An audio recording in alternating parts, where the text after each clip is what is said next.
O grupo hoje é o 40º. Consta dos seguintes temas: Papai conversa com Jesus, afasta de mim esse cálice. Jesus vai ao ponto da rebeldia e sua sangue. 2. Os criacionitas são chamados à atenção. O valor do esforço perante a revelação. Bíblia 396. Terceiro, a rejeição do Velho Testamento. Jesus não é judeu. 2000 anos de desatenção. Quarto, a embriaguez da carne. A advertência feita por São Paulo. Quinto, política do terreirão. A política e a diplomacia femininas. Sexto, a liberdade vos libertará, mas não será sem dor, pois a verdade dói. Sétimo, firma de advocacia. Extrema conflitação atual. Cilindro prisional é o oitavo. Planejando o olhar e a compreensão. O nono é: se você acha que ninguém liga para você, experimente ficar devendo na praça. Grupos de visitação telefônica.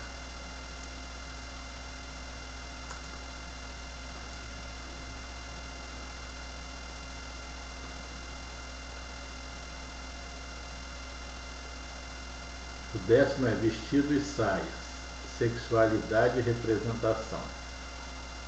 O 11º é como começa a humanidade, as várias histórias humanas. O 12º é falsidade, ideia, lógica, mais uma vez errando de rumo. Qualquer ideia nova é falsa.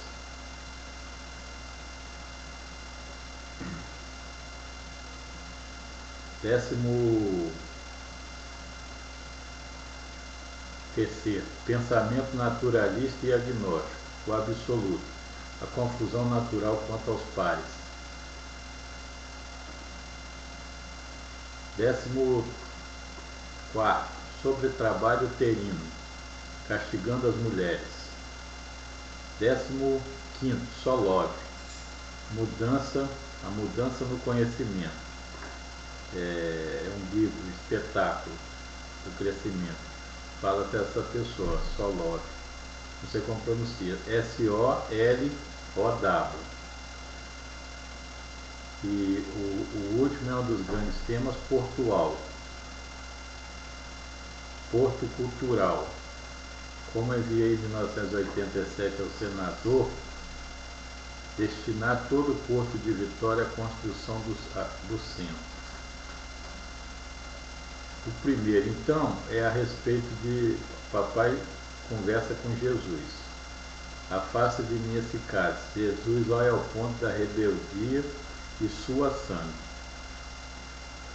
Isso está em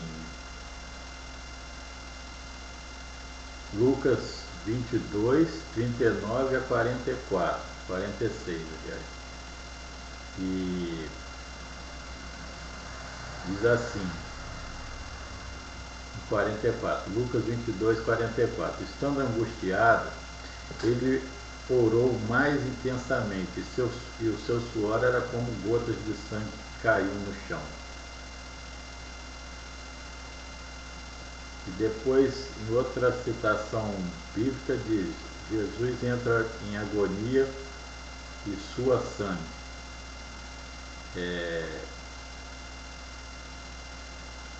Em Mateus 26 a 26, 39, né? Meu Pai, se é possível, afasta de mim este cálice. Todavia não se faça o que eu quero, mas sim o que tu queres.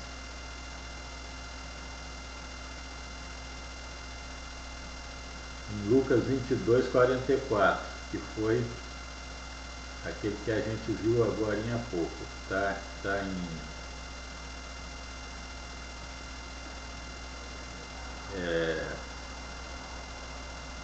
ele entrou em agonia e orava ainda com mais instância. Seu suor tornou-se como gotas de sangue a escorrer pela terra.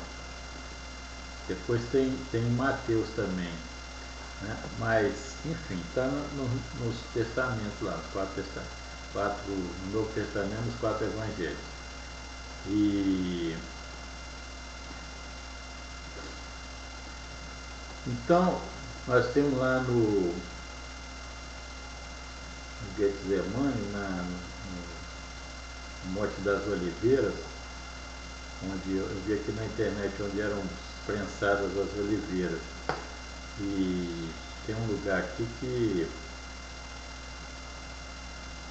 pergunta assim: Jesus tinha 50% de sangue de Maria e 50% de Deus, de sangue de Deus? Quer dizer, sangue aí é genética, né? E nós já vimos que Jesus não era filho nem de Maria nem de José, portanto não tinha sangue de Maria nesse sentido genético. Mas sendo o embrião implantado, filho unigênito de Deus, então ele era somente filho de Deus, não era filho nem de José, que todo mundo aceita, nem de Maria, que é novo. Agora, obviamente ele foi construído com os materiais de Maria, proteínas e o sangue propriamente, naturalmente é a construção genética, é parte da construção genética. As proteínas que o embrião tinha para trabalhar eram as proteínas que Maria produzia, enzimas, tudo que era dela. Por isso que é como se Deus tivesse feito um escaneamento físico e mental, porque diz que ela e achou pura, tanto físico quanto mentalmente, não fosse ela contaminar o embrião, cedendo material de péssima qualidade. Então as proteínas e as enzimas e tudo mais é que são de Maria, e o embrião fez o resto, né, naturalmente. Jesus não era filho de Maria, não era judeu, não era primo de João Batista.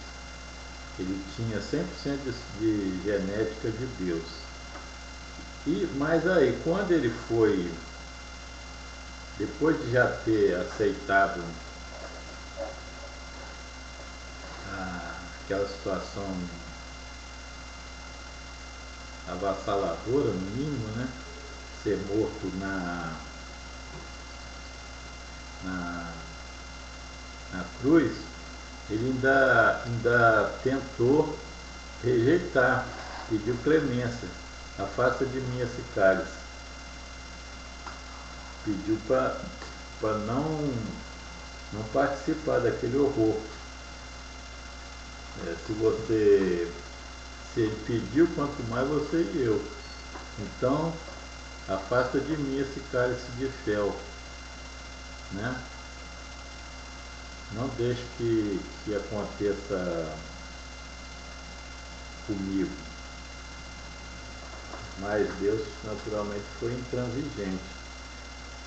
E posto isso, Jesus, os planos diziam respeito a essa situação de Jesus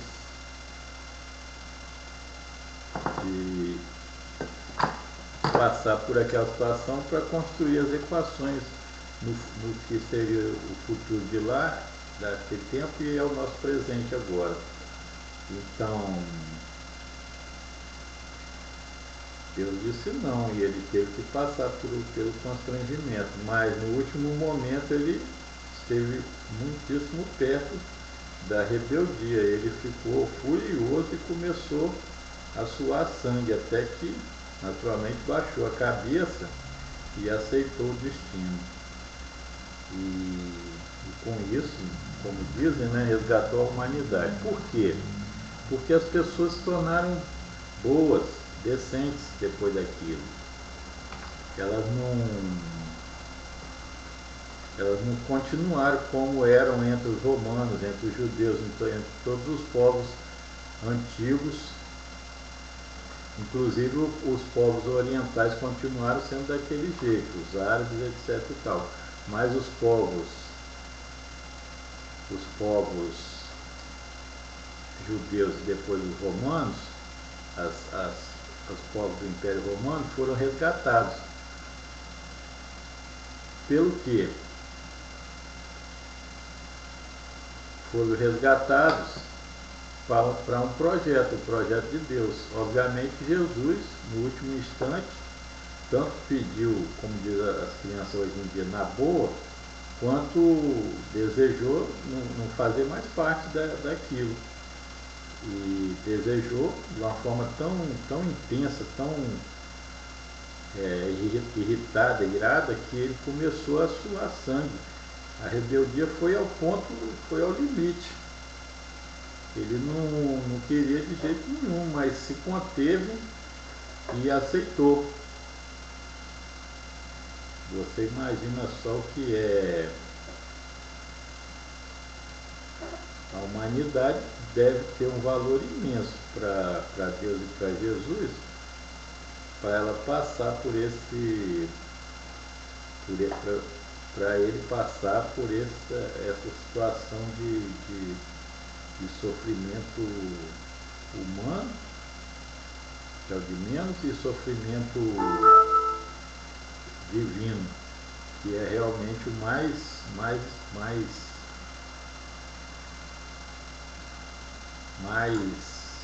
pesado de todos. E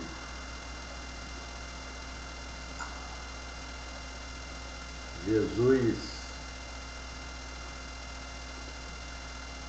ao aceitar aquela coisa, estava aceitando o horror total, porque não é sentir como o ser humano sente, não é como nós sentimos. A dor humana é uma grande dor física e mental, porque a dor é mental, mas termina na dimensão humana, e a dor divina não termina desse jeito. E quando ele finalmente se ateve às ordens, aos conselhos, né, de Deus, às exigências de Deus, ele realmente mostrou uma grandeza de se foi pedido e não foi dado, e se a regressão condenaria a humanidade, então vamos em frente com todo significado, porque ao estar pregado na cruz, tinha dois ladrões do lado, um do lado e outro do outro, de Jesus. É a imagem que a gente tem. Aqueles ladrões sentiram dor humana, morreram. Acabou, a dor deles acabou ali, mas a dor de Jesus era uma dor divina, digamos assim, a dor de uma compreensão muito mais forte, muito mais alta, larga e profunda. Não infinitamente mais alta, mais larga e mais profunda do que a dos seres humanos. Então, ele teve à beira, um tiquinho assim, né, da rebeldia. E se conteve, travou ali e segurou a barra e foi em frente. Não sei se você e eu faríamos isso. É difícil acreditar que a gente faria esse tipo de coisa. Então aí está a dimensão verdadeira de Jesus, que as pessoas não têm pensado desse jeito. Mas é essa a dimensão gigantesca dele. E durante séculos, até recentemente, os cientistas, os pensadores diziam que isso não era possível, mas é possível, o corpo humano pode suar sangue. Então, ele foi ao extremo da emoção. Deixa a humanidade para lá, a humanidade que se lasca, como todo mundo fala, né? Até o momento que ele falou, afasta de mim esse cálice, mas no momento que ele suou sangue, ele incorporou a salvação. Esse foi o verdadeiro momento de salvação da humanidade, nesse sentido de que Jesus permitiu pensar mais alto e mais profundamente, mais largamente, em aceitar o próximo. Aceitar, você me aceitar e eu te aceitar, e todas as pessoas se aceitarem mutuamente. Foi isso que foi a grande vitória dele.